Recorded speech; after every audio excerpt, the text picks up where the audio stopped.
modernismo ya no era tan moderno. Ese movimiento artístico fue perdiendo poco a poco prestigio. Se le tachó de cursi a base de repetir una y otra vez los mismos temas. De hecho, los grandes artistas modernistas españoles, como Juan Ramón Jiménez, Antonio Machado o Valle Inclán, abandonaron este movimiento para desarrollar posteriormente una obra más personal.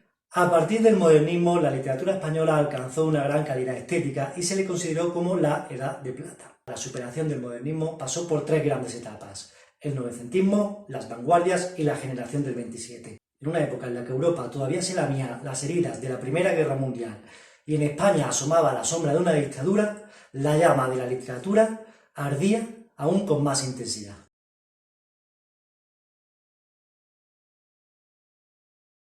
Con la etiqueta de novecentismo se designa un grupo de escritores que escribían en torno al año 1914, por eso también se les conoce como la generación de 1914. Estos escritores y pensadores quisieron superar el pesimismo del grupo del 98 ofreciendo soluciones concretas para sacar a España de su crisis social y política. Para conseguir este objetivo propusieron las siguientes ideas. 1. Democratización de España. 2. Europeización de la sociedad española. 3. Desarrollo de la ciencia y la educación para traer el progreso a la nación. Y por último, difusión de sus ideas de forma pedagógica para llegar a un público amplio. Por esta razón se desarrolló tanto el género del ensayo. El novecentismo supone un cambio importante en la manera de entender el arte. Se rechaza el mundo de los sentimientos y el lenguaje colorista y busca un arte de ideas que nos sorprenda, no por la limitación, sino por la originalidad de la forma. Nuestro poeta más representativo de esta generación es Juan Ramón Jiménez, aunque destacan también otros como Gabriel Miró y Ramón Pérez de Ayala. Para rechazar el modernismo, estos escritores proponen eliminar la subjetividad, ya que los escritores no expresan sus sentimientos, sino sus ideas. Los nuevos artistas no aspiran a reflejar la belleza externa, sino a comprender la esencia y el significado profundo de las cosas. Además, acaban también con el pesimismo de los modernistas y muestran una actitud optimista, alegre, hacia un siglo XX, que les trae la tecnología, la velocidad, el deporte y el desarrollo de la vida urbana. En poesía se suprime la rima en favor del verso libre, se desprecia la adjetivación colorista y ornamental y adquieren una mayor importancia los sustantivos y los verbos. Por último, se usa también un léxico culto, lleno de neologismos y de términos novedosos.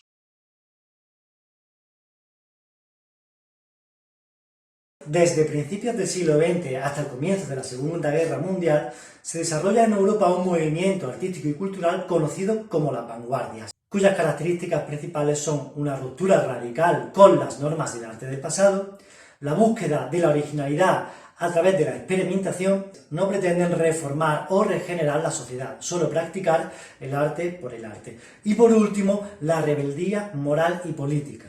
Las vanguardias se manifiestan en diferentes corrientes o escuelas que se denominan ismos. Cada uno de ellos se dio a conocer públicamente mediante manifiestos y en general reflejan las características del arte deshumanizado, es decir, no expresan sentimientos, deforman la realidad y utilizan técnicas irracionales como el azar para escribir o pintar. Estas corrientes o estos ismos son los siguientes. El cubismo, iniciado en pintura por Pablo Picasso y cuyo máximo representante en literatura es el poeta francés Apollinaire. Consiste en una mezcla de temas cotidianos.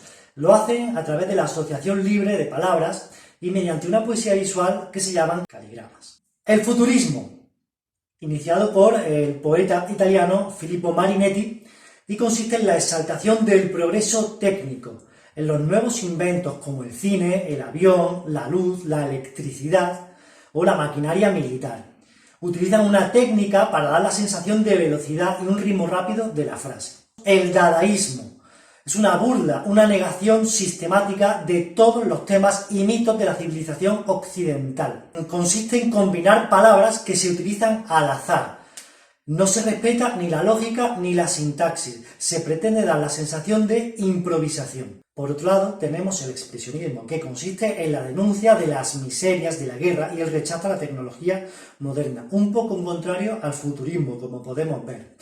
Lo hacen a través de una deformación subjetiva de la realidad, mediante hipérboles, caricaturas, antítesis, humor negro, Lo que quieren expresar es la angustia existencial. Por último, el surrealismo, en cuya cabeza está André Breton. Consiste en el mundo de los sueños, el subconsciente, los instintos, el amor, la muerte, la crueldad. Lo hacen a través de lo que ellos llaman la escritura automática, que son asociaciones de ideas que no están controladas por la razón.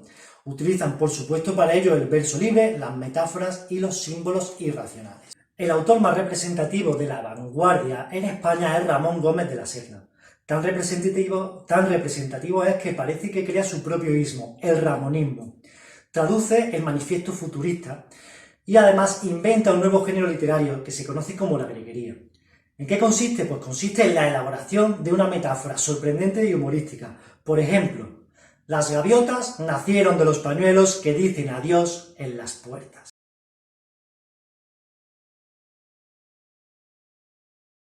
Sin duda, la generación del 27 es la promoción más brillante de la literatura española del siglo XX. Surgen unos poetas que armonizan la tradición española y las nuevas corrientes de vanguardia. Sin embargo, la peripecia vital e histórica cortó prontamente al que se hubiera consolidado como el conjunto más importante de poetas de nuestra literatura. No obstante, serán los supervivientes de la guerra civil los que marquen las grandes tendencias de la lírica posterior. La denominación Generación del 27, un término que consagró Dámaso Alonso, surge de un acto cultural en el Ateneo de Sevilla para homenajear la figura de Góngora en el tercer aniversario de su muerte. Los poetas del 27 reivindicaron la obra de Góngora porque vieron en él un precursor de las vanguardias, un ejemplo del arte por el arte. Entre los integrantes de la generación del 27 encontramos a Pedro Salinas, Jorge Guillén, Gerardo Diego, Dámaso Alonso, Vicente Aleixandre, Federico García Lorca, Rafael Alberti y Luis Cernuda, entre otros. Además de coincidir en muchos actos, estos integrantes coinciden en muchos espacios de convergencia, por ejemplo en la residencia de estudiantes. Muchos de ellos viven o acuden allí. Conviven con gente tan importante como Dalí o Buñuel. Allí acuden también músicos como Falla. En esa residencia los poetas leen sus poemas, los comentan, hablan sobre ellos y en definitiva crean una comunidad estética. Además de esta residencia de estudiantes también coinciden en otros espacios como las revistas, donde se forja la estética de la joven literatura. Así escriben en revistas como Cervantes, la Revista de Occidente o la Gaceta Literaria. Las influencias de la generación del 27 son muchas. Primero, se ven influidos por los poetas, por los autores de la generación anterior, como Antonio Machado o Juan Ramón Jiménez. También se ven influidos por la poesía pura, las vanguardias, el barroco español, la poesía popular y el surrealismo. Su originalidad y acierto fue fusionar lo nuevo con lo antiguo. En cuanto a las características técnicas y el lenguaje, utilizan formas métricas muy variadas.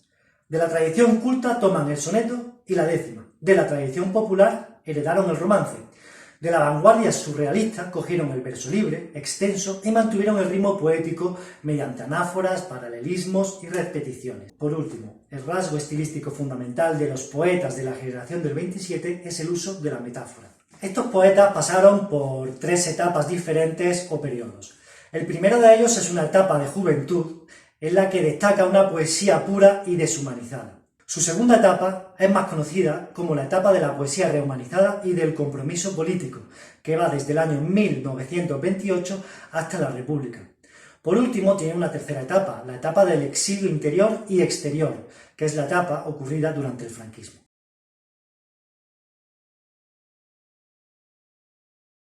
Si uno de los integrantes merece especial atención es, por supuesto, Federico García Lorca.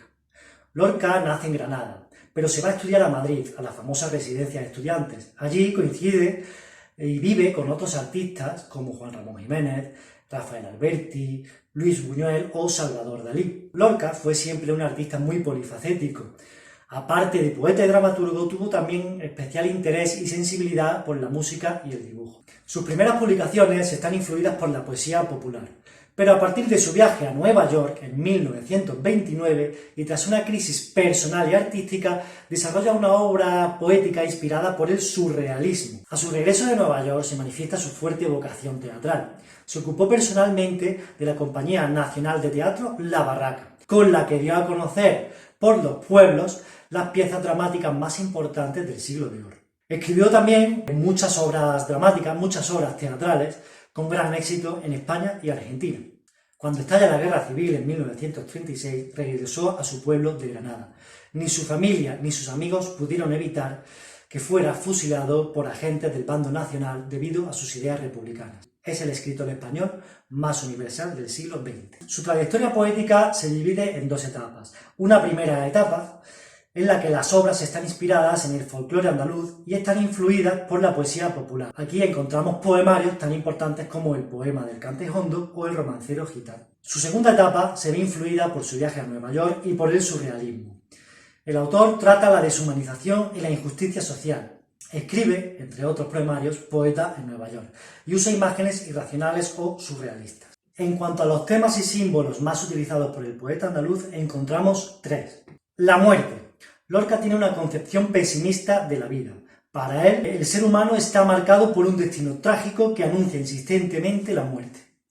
La fuerza que empuja a la vida hacia la muerte está representada por símbolos como el caballo o el viento. El poeta tiene conciencia de esa fatalidad, ya que ve reflejada la muerte simbólicamente en muchos objetos y elementos de la naturaleza, como por ejemplo objetos metálicos o espejos o la propia luna. Su constante percepción de la muerte en los elementos de la naturaleza hace que su poesía resulte dramática y misteriosa. El amor. En el plano de los sentimientos, el tema fundamental de la poesía de Lorca es la frustración amorosa.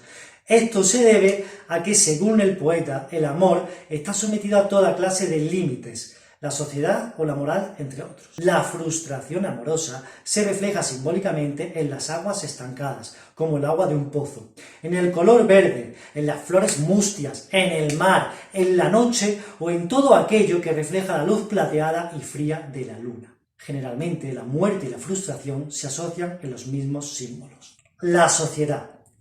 En su primera etapa, con poemas del Cantejondo o romancero gitano, Lorca nos describe un mundo intemporal de ambiente andaluz y gitano. Sin embargo, su poesía no es costumbrista. Para Lorca, lo gitano significa la marginación y sobre todo un mundo poético, mítico, plagado de jinetes, lunas, puñales, reyertas, sombras y reflejos nocturnos, que le sirven para expresar sus sentimientos más profundos sobre la vida y el amor. Con Poeta en Nueva York, Lorca se sitúa ya en un plano más social e histórico. Descubre la ciudad moderna, en pleno crack del año 1929, y con ello la explotación económica, la deshumanización, el materialismo y la marginación social. Bueno chicos, para terminar tengo una sorpresa, y es que he contactado con el mismísimo Lorca para hacerle una videollamada y realizarle unas preguntitas. Así que bueno, pues con todos vosotros, bienvenido Federico, ¿cómo está? ¿Puedo tutearle? Hombre, por supuesto que puede tutearme, Peche. ¿Me puedo llamar yo Peche? Hábleme de su infancia en Fuente Vaqueros, ese pueblecito de Granada. Fuente Vaqueros es un lugar al que volvería una y otra vez. Es un lugar maravilloso donde fui muy feliz. Yo mismo escribí unas palabras acerca de mi infancia que decían así: mi infancia es aprender letras y música con mi madre. Bien, bien. Y ahora cuéntenos un poquito sobre la residencia de estudiantes. Se trasladó a Madrid a estudiar allí en la residencia de estudiantes y me imagino que coincidiría con grandes figuras literarias y artísticas. Cuéntanos un poquito sobre esa etapa de su vida. Bueno, la residencia de estudiantes. ¡Qué tiempos aquellos! ¡Qué bien nos lo pasamos! Ten en cuenta que estábamos reunidos un grupo de artistas jóvenes con mucho interés cultural y también muchas ganas de fiesta. Por allí estaba Buñuel, estaba Dalí, con quien tuve mis más y mis menos, estaba Alberti, Juanra, en fin, mucha gente. Recuerdo que una vez, en una de estas fiestas que hacíamos, pillé a Alberti meando en la pared de la academia, en la fachada de la academia. No veas, qué risa. Interesante cuanto menos. Y ahora me gustaría saber algo más acerca del homenaje a Góngora. ¿Por qué deciden hacerle este homenaje al poeta cordobés? No me malinterprete, a un poeta de mi tierra. Así que yo encantado. Pues mira, Peche, aquello comienza porque Guillén estaba siempre con lo mismo, con que había que volver a Góngora. Así que pues yo me decidí a hacer una conferencia sobre la imagen poética de Góngora y a partir de ahí empezamos a plantear el homenaje por el centenario de la muerte de Góngora. No solo estábamos los de la generación del 27, también invitamos a otros autores como Ortega, como Unamuno, como Juanra. Y oye, que no quisieron venir, que se negaron. Pero bueno, allí hicimos el homenaje, leímos las soledades, quemamos poemas de Quevedo, de Lope. Bueno, la que montamos allí, vaya fiestón. Y en cuanto al nombre de Generación del 27, sé que hubo mucho revuelo con la denominación. ¿Qué opina usted? ¿Le gusta? ¿Qué me parece lo del nombre? Una tontería, así te lo digo. Algunos nos llamaban la generación del 27, otros la generación perdida, otros la generación de los amigos, la generación de las revistas. Allí todo el mundo quería ponernos nombres. Y lo único que queríamos nosotros era, bueno, pues escribir y estar juntos y homenajear a Góngora. A mí personalmente lo de las etiquetas me sobra. Bueno, ya para terminar, Federico, me gustaría saber acerca de su viaje a Nueva York. ¿Qué fue lo que le cambió allí? Porque a partir de ahí empieza una segunda etapa en su carrera poética. ¿Qué fue ese cambio? ¿Qué experimento? Me fui para aprender inglés, pero también quise poner tierra de por medio por un fracaso en una relación amorosa. Así que crucé el charco. Y por supuesto que me cambió, porque aquello era totalmente diferente a lo que había visto hasta ahora. Eso era una ciudad gigantesca, llena de gente, llena de polución. La Virgen, qué cambio, niño. Y bueno, pues la gente se movía nada más que por y para el dinero. Era todo muy deshumanizado. Bueno, pues muchísimas gracias por estar aquí con nosotros. Les doy las gracias en nombre de mis alumnos y por supuesto en mi nombre y espero que nos volvamos a ver pronto.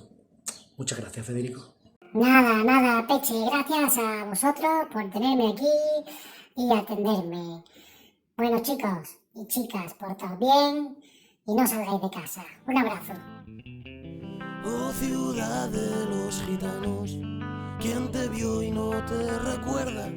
Ciudad de dolor.